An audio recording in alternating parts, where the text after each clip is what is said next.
You're watching Force 13's live streaming service.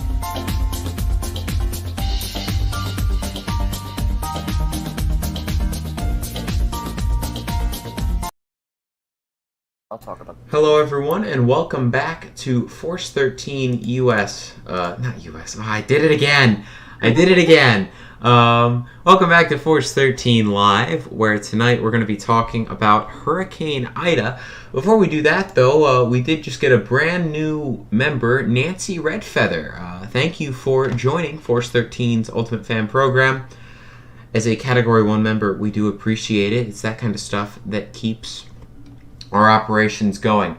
Alright, so first of all, to those of you whose questions did not get answered in the previous 15-minute segment, first of all, we're going to have a full 30-minute segment this hour, and we're going to have a full 30-minute segment next hour as well. Might even be a 45-minute long segment, depending on how many changes we get from the new advisory courtesy of the National Hurricane Center. So we'll just have to see what happens. Currently pulled up on the screen, though, is the tropical weather outlook for the entire globe. You can see here clearly all systems that are active. So we have Nora, Ida, 10L, 97L, and a 60% chance area of interest out in the main development region. Nora, 75 miles per hour and 183 millibars. You can see that clearly here. We've been dealing with Nora for a little while now. Of course, a less than pleasant situation going on over there. We Stage 5 on the CDPS. It is a Stage 5 on the CDPS. We have Ida as well, with winds of 105 miles per hour, likely stronger now, and a pressure of 966 millibars. A Category 2 hurricane that is heading towards the Louisiana coastline. We have 10L, which is at 35 miles per hour, 1008 millibars, likely to be a fish storm as it moves out to sea.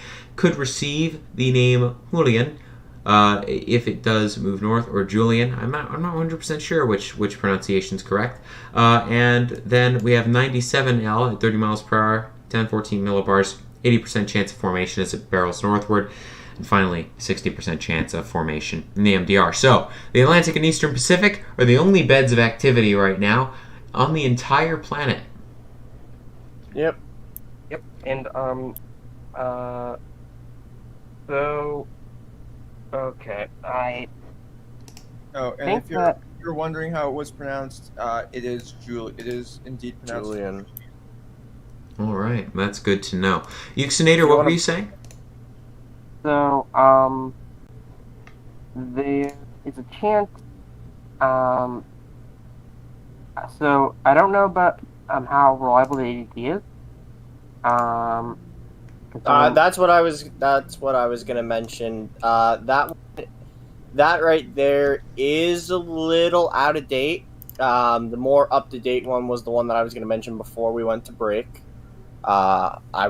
We were gonna talk about that. I don't know if you were gonna show the U.S. tropical weather outlook, Thomas, but you did show the worldwide one. It's pretty much just the same, but there is some imagery on that on the U.S. side. Here's the U.S. tropical weather outlook, and I think.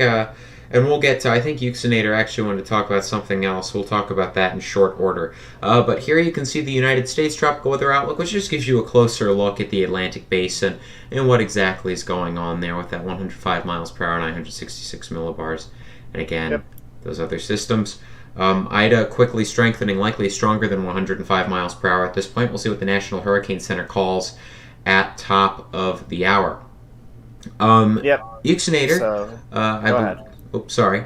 I was going to say that Euxinator, I think, was going to talk about the fact that satellite estimates have been rocketing upward. We are now getting the first signs from satellite estimates of major hurricane output. So we are starting to see major estimates, 115 plus mile an hour estimates, coming out of multiple satellite estimation techniques. Is that the case? We don't know. We don't have recon, but what we do know is that the storm is strengthening quickly, and we are starting to see the first signs of this being a major hurricane. yeah. The thing I was mentioning is the ADT, the advanced Dvorak technique, through, the algorithms, have detected, a CI of 5.4, a pressure of 957.7 millibars. That is definitely low. It's not that and deep, a Vmax I don't think. and a Vmax of 99.6 knots. And based on satellite imagery. and that's also a bit out of date because someone in the public server has the ADT, and this was posted by Orlando in the discussion channel. The one you talked about was from 8:50. The one that Orlando posted, and someone got it from the public server from 9:20. Final T.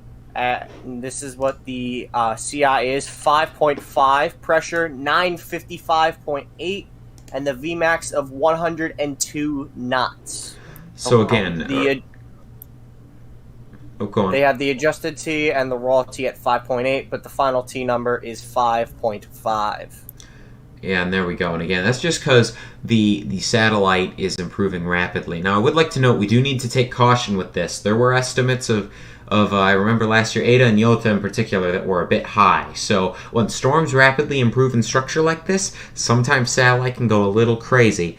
But it is definitely something that needs to be noted for sure. We are now joined by Orlando on the live stream. Orlando, I know that you've been on a little bit throughout the day today. You've probably had the largest scope of the people on here of Ida's evolution throughout the past, 12 hours or so. How would you say things have gone? Have they gone as expected? Have things gone awry in any place? And what do you think the future looks like? Well, from the start of this morning when I woke up, honestly, I wasn't sure what to expect. Of course, Ida was crossing over the northern western edge of Cuba, and afterwards it seems to be struggling, trying to reorganize itself and get its structure back together, which is completely predictable and something to be expected. After that, it just kind of became sort of a waiting game to see what would happen and how fast things would develop. And of course, we kept on watching as its structure kept on improving, but oddly enough, it seemed as though its intensity wasn't necessarily going up as fast as we initially perceived it would, which could be noted from a variant factors, of course, improving structure before intensifying, as well as a potential eye wall replacement cycle that could have happened during that time frame. Not sure if that was confirmed or not, but pretty much since then it has progressed and evolved to where it is now, where it's rapidly intensifying. This morning it was somewhere around the upper 980s, and now it's all the way down to the 960s. And with satellite, it could all the way be pushing closer to the 950s range. And with that being said, it's now over an eddy, which is a very strong pool of ocean heat content just off the shore of Louisiana, which is very problematic. As you can see on satellite, there's a lot of convection bursts around the eye wall, and its structure continues to improve, and I expect that its rapid intensification phase will also increase, unfortunately, with that.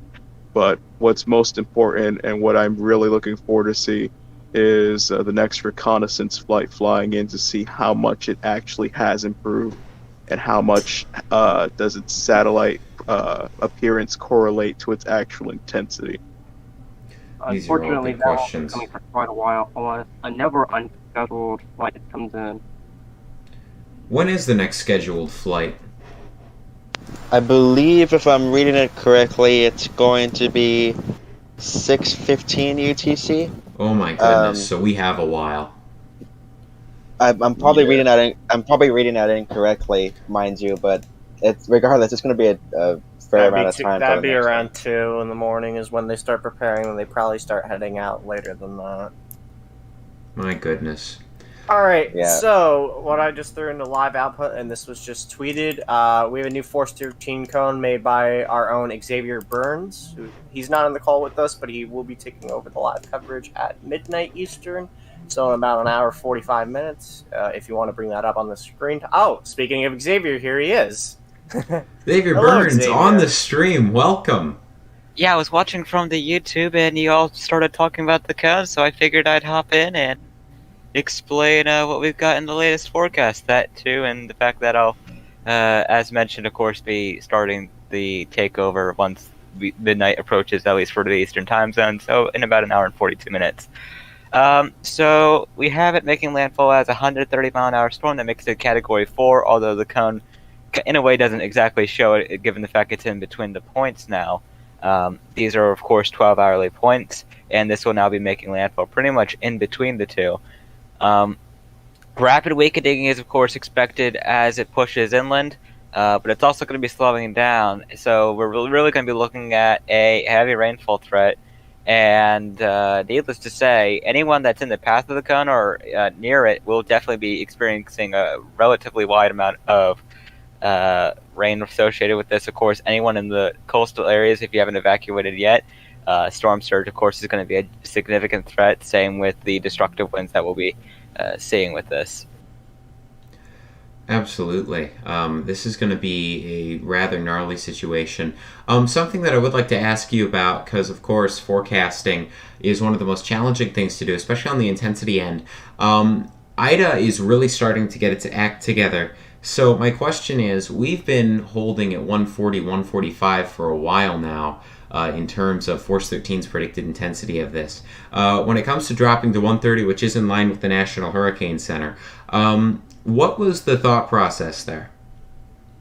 Pretty much. We went a little bit above because, of course, National Hurricane Center went down to 130 earlier. And it was expected with this morning's back when they pushed it down to 130 that it was going to be around 120 miles an hour by the 11 p.m. advisory, and then of course the fact that there is still fluctuations possible with the eyewall replacement if an eyewall replacement cycle does kick in before landfall. National Hurricane Center has really been hitting home on that potential there. And then of course, while there have been models that have been trying to uptrend, there were some of course earlier today that didn't have such, but of course given the recent trends and the fact it is improving, it would obviously be illogical to go below Category 4 status. Category 4 is still going to be pretty much the most likely scenario out of this, especially with the way it's getting itself really organized, and it really sucks that we're not going to get recon for quite some time here, not for another 4 hours at least. Yeah. So pretty much I've gone down to 130 miles an hour for now, but I would like to stress in mind that given the fact that we are now, of course, in code red, this means that cones will now be done every 6 hours instead of 12 with the storm. All right. Yeah, thank you so much, Xavier. That cone there, you can see there again, that is Force 13's official forecast, courtesy of Xavier. Again, a Category 4 landfall currently anticipated. Extremely dangerous situation. Something that I would like to hammer home. We've been hammering it home all stream long, and I think Xavier would completely agree with this. Regardless of the category of this storm, this is an extremely dangerous situation. So whether it ends up being a Category 3, Category 4, or God forbid a Category 5, it is a very dangerous situation. So that needs to be kept in mind. Xavier, do you have anything to add to that? Yeah, definitely, especially with category difference. People like to, look at the category and determine what preparations to make, but in this situation, where we're forecasting 130 miles an hour, which is pretty much barely the end threshold for Category 4, if it goes 5 miles an hour below, it's still 125, and that would make it a Category 3, but just because it's a different category number doesn't mean the impacts are going to be any different. 125 and 130 in the relative sense of wind speed does not matter much when it comes to a tropical cyclone, of course, especially when you get that strong. Considerable damage is expected. This obviously has the life-threatening situation there on the top, and we reserve those for systems that have a very, very serious potential for causing a devastating amount of damage. That's why we've been really hammering home with the descriptive words with how to handle the storm. That's why the evacuations have been declared. And really why we've been trying to get people in the Gulf Coast to prepare the last several days. Because we've always been looking at what could have been a potential serious threat for the Gulf Coast ever since when this got designated as Tropical Depression 9, and even when it was an invest, when models were hinting at something like this to occur. So, of course, time is almost run out for those who are still not prepared yet. We've had a lot of people evacuating, which is good, with the way that traffic has been clogged on Interstate 10 for quite some time now, and there has been people who have been preparing for that. For those who are staying, our very own Nelson, of course, had to evacuate. So people are making the right calls. Let's just hope that everyone who could make the right call made it safe. Yeah, and I do want to bring up 2 points. So, I don't think I mentioned this at all within the last hour, or in the last few minutes, but basically, the storm has been basically it's been forming a skull, like the skull structure that we saw from Michael, and basically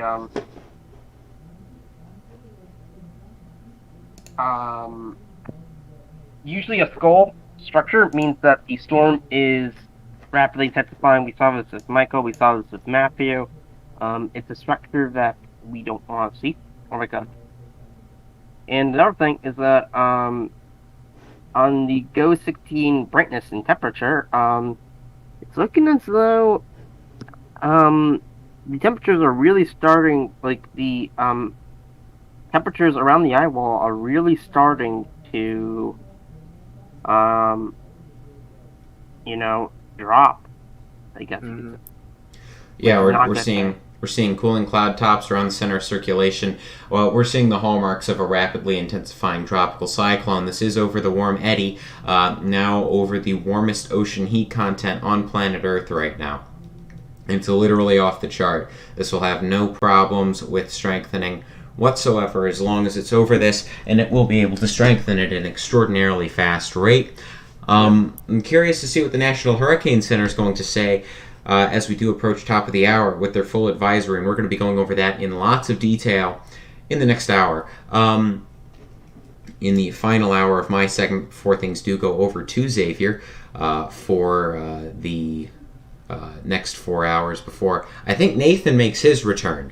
So we have again, you get to deal with 1.5 more hours of me and 4 hours of Xavier, and then you get Nathan again. But right now, what I want to do next, the next thing that I want to talk about, is Ida's overall impacts, because we talked about the cone, we talked about the winds plenty, the rainfall and the storm surge are the things I want to talk about. We've gone over this in the past 2 hours, but for anyone that's new here, this is really important. First of all, from Morgan City to the mouth of the Mississippi River, the National Hurricane Center is expecting a staggering 10 to 15 feet of storm surge. And that is very high. That is taller than you. That is taller than your car. That is going to be taller than most of your house. So, very bad situation there. If you're on coastal areas from Morgan City to the mouth of the Mississippi River, you need to be getting out. And your time is running out quickly here. If we pull up the radar real quick, you can see there, so special marine warning starting to come into place. And you can see that eye, that very robust eye of Ida, now much more robust than it was just a little bit ago. But yeah.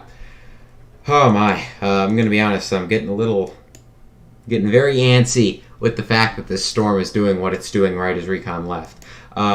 But you can see there that line of storms moving onshore in Louisiana. The time to act was hours ago, but if you still feel like you need to evacuate and haven't, now is the time to go. Now is the time to go. I mean, right here, right now.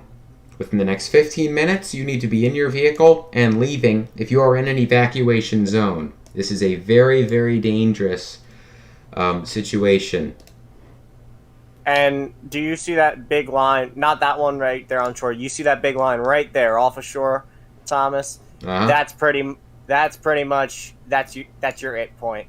This little bit, that's moisture. It looks like it's part of the rotation. I don't think it is. That big cluster, that big line right there, that is outer bands. So that little bit that's on land right now, you can deal with if you're evacuating. Once that big cluster gets on, that's it. You're out of time. Yep. That's the way it's looking. You got this small cluster that won't last long, moving really fast, but yeah, there it is. That first outer band about to move on to shore. So now is the time to evacuate if you need to, right here, right now. It's not optional at this point. If you are within a mandatory evacuation zone, and if you are in a voluntary evacuation zone, I would still strongly suggest that you do evacuate, as again, an extremely dangerous situation is about to unfold, and unfortunately, I think it's also reasonable to say that this hurricane is about to be ramping up big time due to the fact that it is moving into virtually perfect conditions. A very, very, very concerning sign with that ring of minus 70s popping up very quickly. Do we think they're going to pull the trigger on major at 11 p.m.? Yeah. I think it's very likely. I'm taking with what ADT said with a grain of salt. I don't think it got that strong, but I think ADT is just a sign, and plus the minus 70s completely around the eye and the eye there opening up. I think that's a sign, personally, we're going to see a major coming up at top of the hour. Yeah, ADT's right on the major threshold, so we'll see. I think the pressure is a little ridiculous, but I would say that a 115 mile per hour intensity would not be an unreasonable thing to run with, and might even be a conservative thing to run with, given the rate of intensification as recon left the storm and the current appearance. This thing, again, in virtually perfect conditions, it's going to be in that for the next 6 hours or so. This is going to be it. This is going to be the time when we find out just how strong Ida is going to get. And it's going to be a wild ride here over the next few hours. And Xavier, I think you're going to be in for the most wild part of this storm's life. Yeah, normally they call this the graveyard shift, but I think it's going to be the opposite with how things are going to be looking for the storm as we head into the overnight hours, that's for sure. It's going to be a crazy few hours. I think it won't be the graveyard shift. I think it'll be more like the carnival graveyard shift. Oh no. But on a more, I guess, serious note, I think the chances of it becoming of the NHC designating it as a major hurricane, I would say, is probably about 90%. It's a pretty good looking bet. Would anyone on the team object to a major hurricane classification at top of the hour? Of course, we don't have recon, so we don't truly know. But given that we've gotten the full ring of minus 70s when we were barely getting a full ring of minus 60s when recon was in there, I think this thing's probably a major. It's really unfortunate that as this thing just started to move into the eddy, we had recon malfunction. But this thing, I think it's safe to say it's a major. Does anyone have objections to that? I think that's definitely, if it's not a major, it's knocking on the door at 110. And I'm not sure what the cyclone analysts are going to go with the intermediate fix at 11 o'clock Eastern, which is 3Z. We're going to have to wait and see. But if the NHC doesn't pull the trigger on major, I think maybe our cyclone analysts will. That's just my personal opinion. And like I said, if it's not a major, it's knocking on the door at 110. Yeah, and we don't know. This is not 105 anymore. No way. We don't know exactly what the peak rate of intensification is going to be either. Again, when we get rapid intensification, storms can get more difficult to predict, especially in terms of intensity. Yeah, and we're in that. Oh, go on. Yeah, I was just going to add on that, of course, its structure has been improving quite rapidly over the last couple of hours. Beyond that fact, also, there's not going to be any reconnaissance flights for the next several hours. So pretty much just relying off of satellite appearance since the last reconnaissance flight, the rate of intensification, and also ADT and everything like that. I'd say, though it's, I believe the pressure might be a bit off, I think it probably is likely half of that at this point. And wind should be about 115 at this point. So I think it's a very safe call for it to be a major at this point in time until reconnaissance arrives sometime later in the early morning hours. Yep. Unfortunately. Go on. I'd like to mention thank you to Healing Vision for the $5 super chat. Your super chat, as well as everyone that is becomes an Ultimate fan, helps us keep doing stuff like this to have the public informed and keep everyone safe during times like this. So thank you for the $5 super chat. Yeah, thank you so much. It is time now to take questions. We're going to do a full half an hour segment up until the NHC advisory comes out. Of course, spam refreshing the NHC page is going to be the way that we figure out when it comes out, because of course it is. But yeah, we're going to be just doing this until the next advisory comes out. So, question time for the team. I'm going to start with the first question. Who wants to be on NHC spam refresh duty?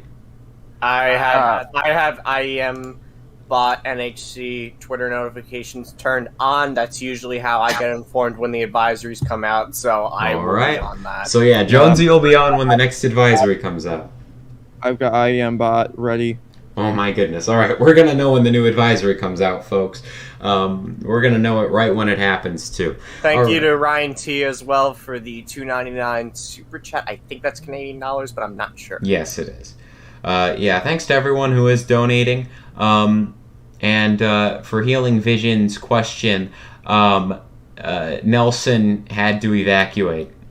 So yeah, that's why he's not down there on the ground reporting what's going on in New Orleans. He made the right call. He has evacuated. First question that we've gotten from a viewer is, can't they just decide to send out another plane earlier? You'd think they'd have a backup plan. Unfortunately, they had to use a backup plan already. They had to use the backup plane for the scheduling mistake they made with Ida earlier. So now they don't have a backup plane now. That's basically what happened. NOAA 2 had to go out way earlier than it was supposed to make a couple passes on Ida and then come back. It's very unfortunate that it takes so long for things to have to basically get ready to fly another plane, having to refuel and having to get the team ready and things like that.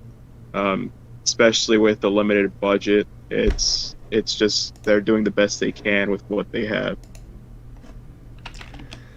Yep, that they are.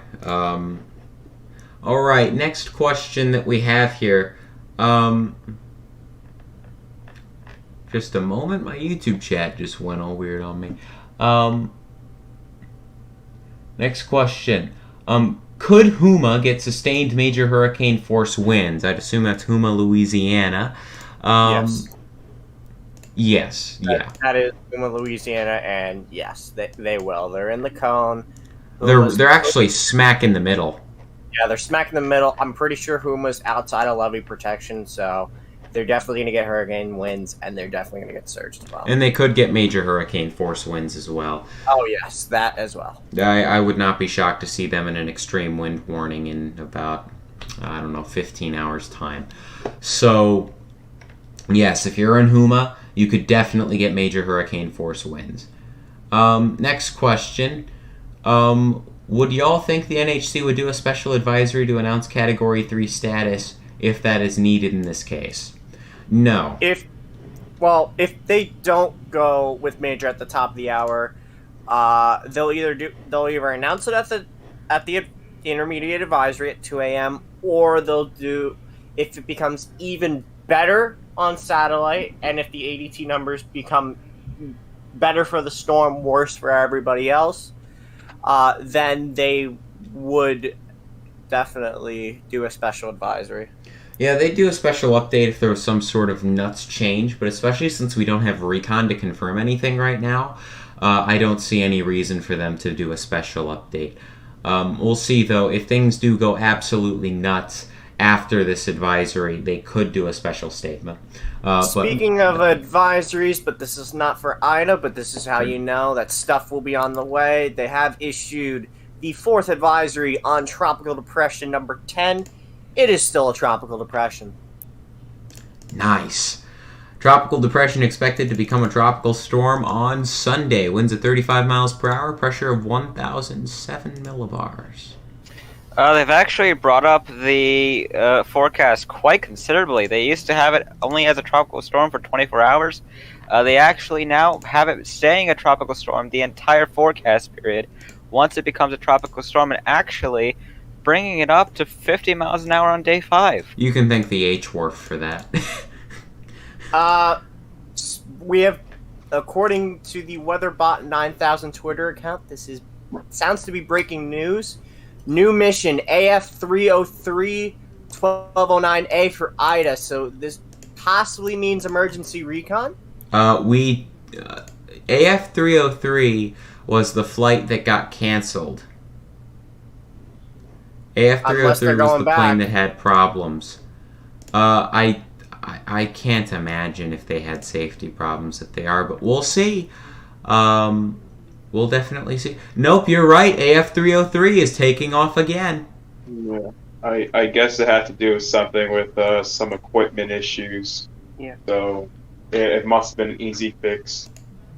Yep, but AF303 is taking back off, heading towards Ida. So recon is on the way, and hopefully it will be arriving relatively soon because we desperately need it. With that being said, still not going to be there quite in time for that advisory on Ida. So we'll see what exactly takes place.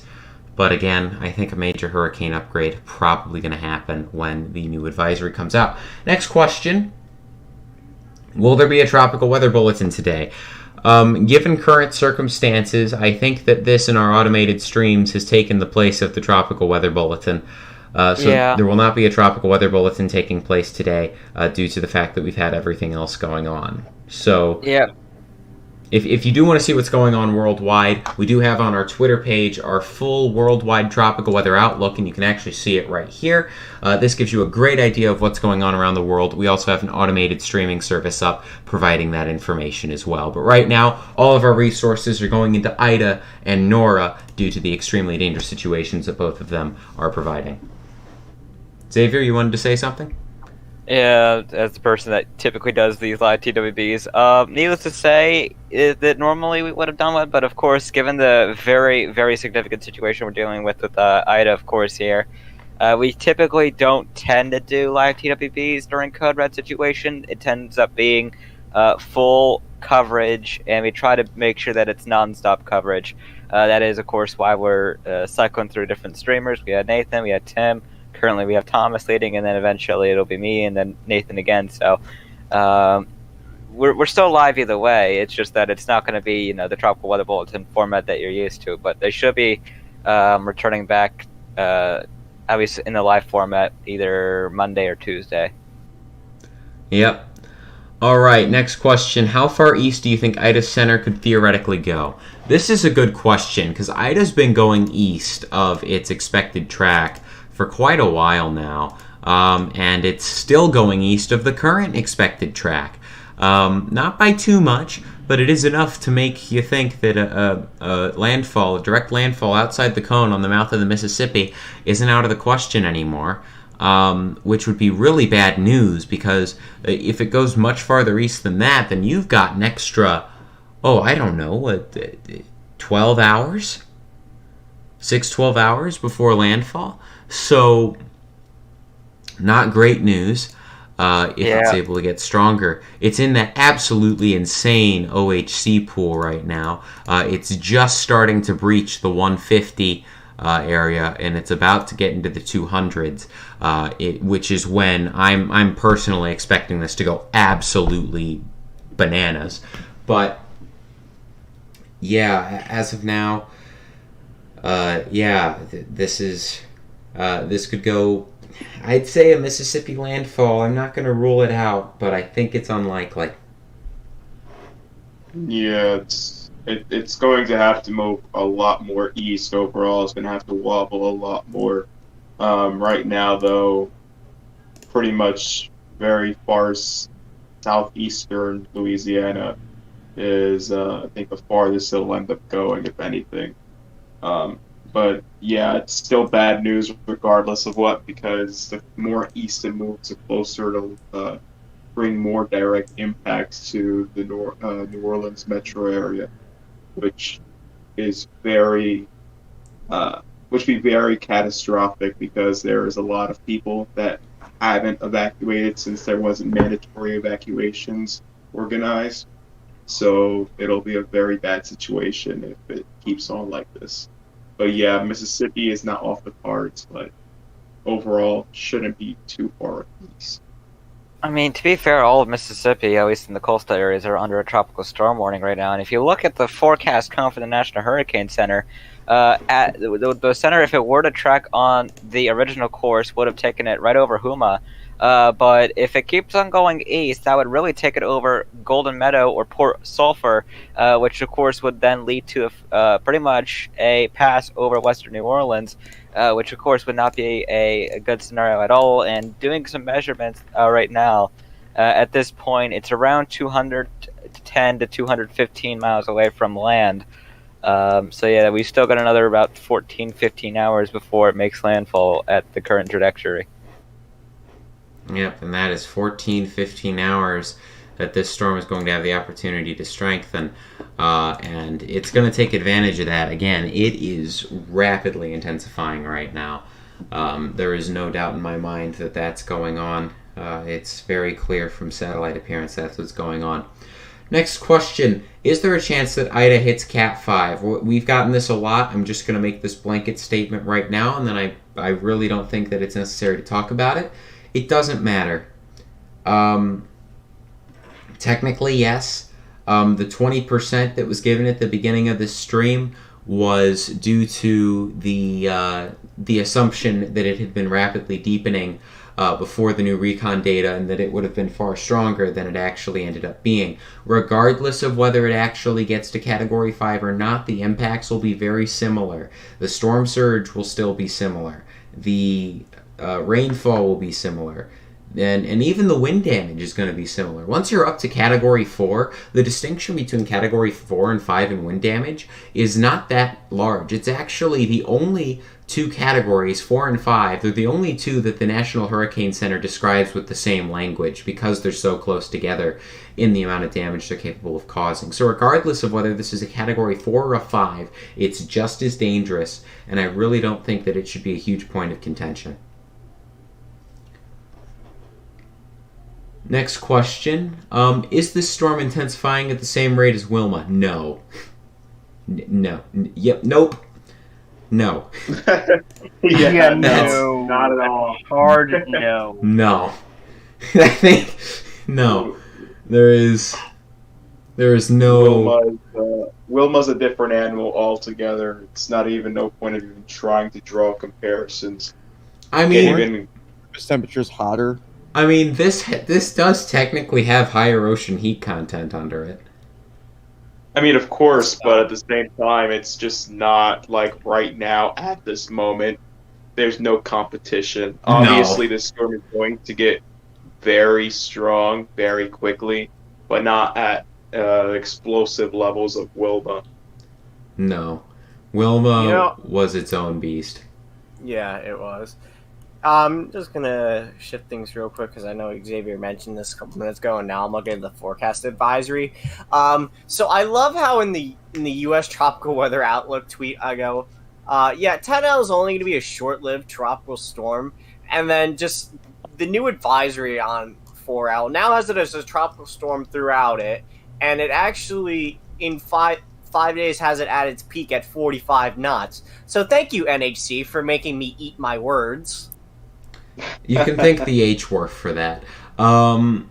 Which, doesn't the H-Wharf have like a Cat 2 on it? Something like that. The H-Wharf goes nuts on it. As long as it stays a fish, we'll be fine. It will be a fish. And I mean, in the next 15 minutes or so, we should be getting the full outlook from the NHC. Yeah, we will be getting the next advisory.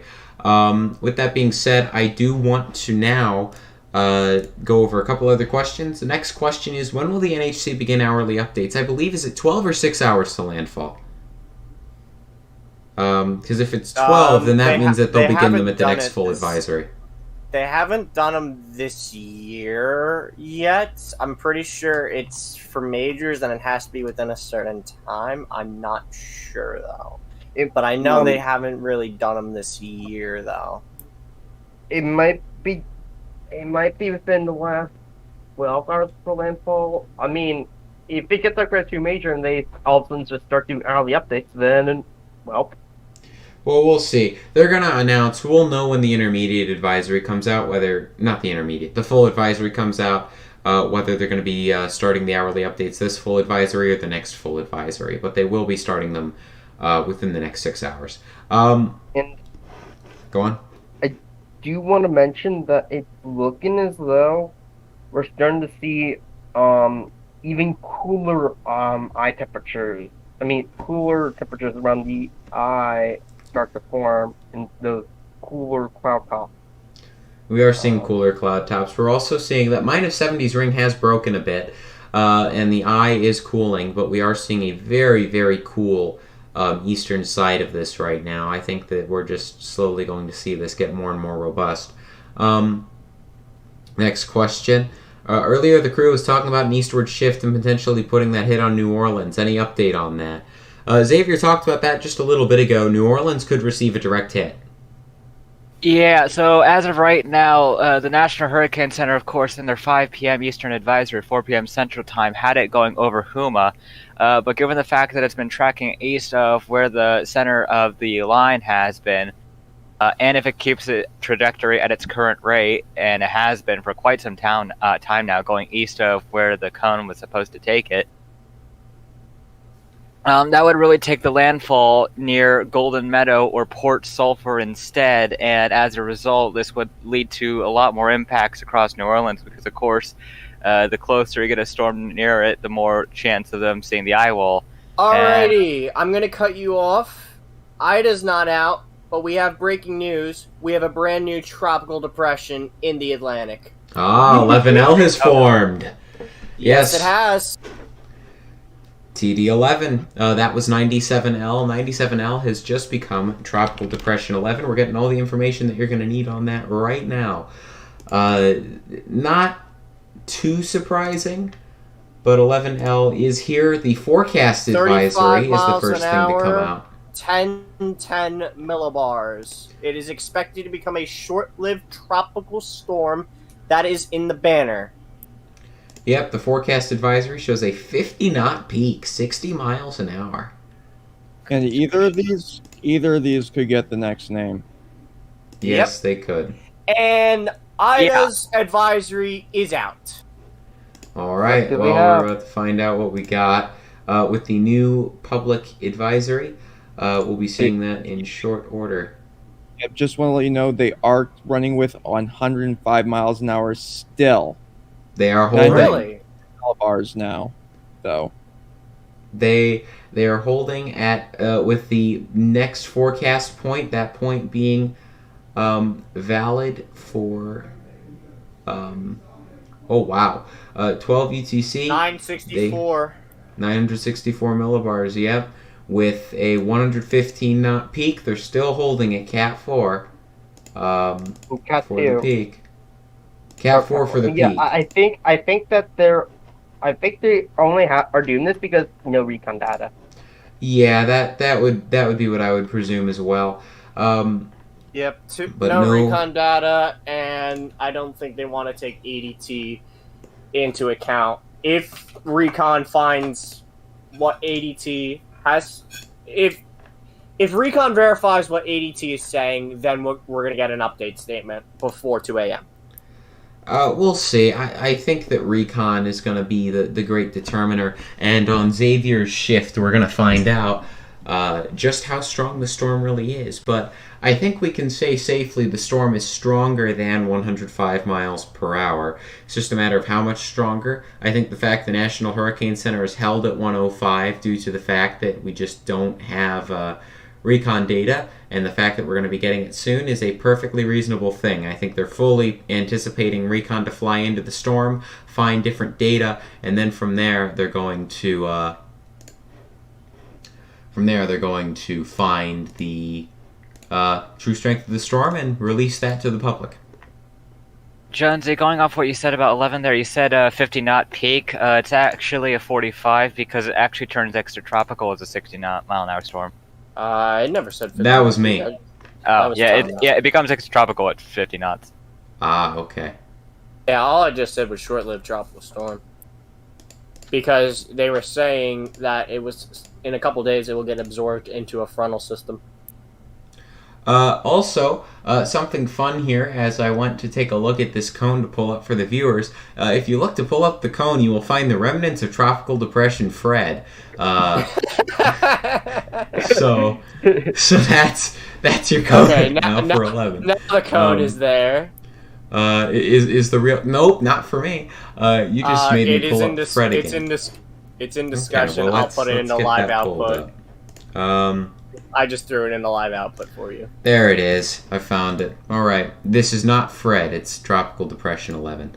But you can see there rather clearly that it's going to be moving up to the north, and then instead of moving up to the northeast, it's going to be due north, and it's going to be strong, kind of. It's going to be a tropical storm. It's going to move north. In case you didn't know, it's going to move north. Yeah, that's all we really have to say about that. But yeah, 105 miles per hour. 964 millibars. That's what we got for Ida. So, how are we feeling about the 105 miles an hour? I don't agree with this. No. No. I think it's at least 110. I think they're just doing this because there's no recon data, and I really don't think that's me. Well, we can actually see their rationale. I'm going to look at their discussion real quick. To the team, you guys just talk about what your thoughts are. I'm going to look through this discussion, and we're going to find out together why exactly it is they went with what they did. Yeah, I expect possibly it. Well, maybe because we don't have recon data, our cyclone analyst for the intermediate fix won't go with major, but we'll have to wait and see on that. I actually thought they would have gone to 110. I'm surprised they held at 105. I can see why they kept it. I mean, we have recon going into this now, so I'm sure that if they find something larger than what we've expected, then yeah, they will likely upgrade it with an update statement. But given the fact that recon has gone in twice today and found winds lower than what has been really suggested, it doesn't exactly surprise me. Because, of course, we thought it was rapidly strengthening earlier, and recon came in and found that it was really only supporting 100 miles an hour. Which is really odd, you know? Because this is... it's usually the pressure that's lagging behind. Like, this turn, the wind's been lagging behind. Very unusual. Certainly is. I have read through the discussion, and I have a few things to note.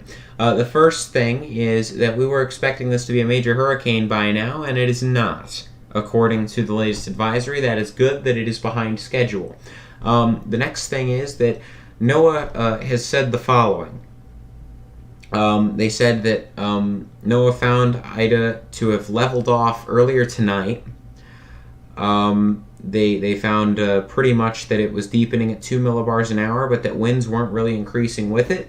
They expect that the pressure has continued to drop, but they are unsure of whether the winds have begun to catch up yet or not, and due to this uncertainty, they are holding at 105 miles per hour. They have said that rapid strengthening appears imminent and that rapid intensification will occur up to landfall as it begins. They said the eye wall is rapidly contracting, according to radar data, and unfortunately, it does look like this storm is really beginning to get its act together. And I can see on radar data here that this eye wall is looking a whole lot better than it was just an hour ago. So unfortunately, I think when recon makes its way in here, we're going to be finding a beast. Yeah. I haven't been able to see radar for a bit. And you could also see some of the first outer bands making their way along the coast. The extreme southeasternmost coast of Louisiana there. So your time is really running thin here. You're down the wire if you haven't decided to evacuate yet. You should have evacuated earlier this afternoon. But if you're still there and you're still debating whether or not to do it, please just evacuate for the least path of regret. Evacuate ahead of time from this and don't stay and end up regretting your decision to stay. This is, again, not a storm to mess around with. Whether it's a 115-mile-an-hour landfall, 130-mile-an-hour landfall, that's News. still a very, very dangerous hurricane on our hands here. Excuse me, I got breaking news. What's that? And this is major. So we officially have our first severe thunderstorm warning related to Ida. And this is actually in Gulf Shores, Alabama, and it looks like western Yep. part of Pensacola. No, area. I got the areas. It's for Gulf Shores, Perdido Beach, Paradise Beach, Foley, Summerdale, Silver Hill, Fairhope in Alabama, and Bellevue in Florida, Just Yeah. west of as well Pensacola. as Myrtle Grove. Myrtle Grove's also in it. in Okay, Florida. that's just west of Pensacola. However, just offshore Pensacola is a special marine warning, so Pensacola will probably go under a severe thunderstorm warning. Um, 60-mile-per-hour wind gusts are the primary threat from the severe thunderstorm. And again, that has just gone into effect. That lasts until 10:30 p.m. Central Daylight Time. And you can expect more of these to be coming up with time. That's again for southern Baldwin County in Alabama and south central Essex County in northwestern Florida. So that's what we're looking at right now. Again, that's the first severe thunderstorm warning associated with Hurricane Ida. I am anticipating that we are going to be seeing more severe thunderstorm warnings, special marine warnings, things of that nature as this storm continues to begin moving ashore. Again, your time is running out to evacuate, especially if you're on the Louisiana coastline. Should have done that a while ago. Now's the time to do it. I mean, right here, right now. And if you're on the mouth of the Mississippi River, I'd go as far as to say your time's pretty much up. You need to go now. yeah, and also I do want to bring up a point that Tim just made. That for Ida. So over the past 24 hours, there was a 25 millibar drop, and over the past 8 hours, there was a 12 millibar drop, which are signs of rapid intensification. Yes. Which are signs of rapid intensification, if I didn't. Yeah, it's been rapidly intensifying, so Uh, that's what we've gotten. There's only one advisory we're now waiting on, and that is Nora. Yeah, we'll see what happens with Nora here in a little bit. With that being said, we're going to take a quick break. We'll be right back for my final hour of coverage before I hand things off to Xavier Burns, head of Force 13 United States, who is going to be covering this rather extensively over the next few hours. Thank you all so much for watching. We'll be back in a little bit.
in a moment.